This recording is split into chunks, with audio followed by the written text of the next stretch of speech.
odločila za tekst ravno zaradi tega, ker se mi zdi, da je res namenjen nekemu širšemu občinstvu in ni treba biti strokovnjak v nemškem idealizmu, da ga razumeš.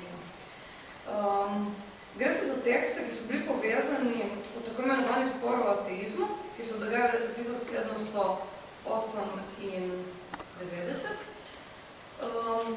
V bistvu te tekste so bili dejansko povod tega spora, ki sem ga opisala podrobno v spremni študiji.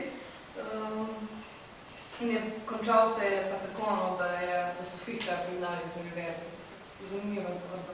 No, če kar še zdaj podariš, to sem hotela reči, da šlo se za spor o ateizmu, ampak kot sem poskušala prikazati, mislim, da v ozadju so bile bolj neke politične sile in strategije, ki so pripeljale do tega, da je ta domnevni ateizem izgnal Fichteja iz fakultete.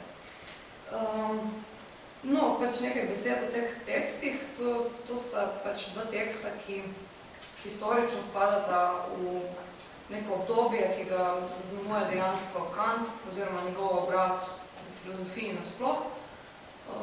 Za njega mislim, da lahko rečemo, da po njem filozofija nikoli ni preveč tisto, kar je naprej.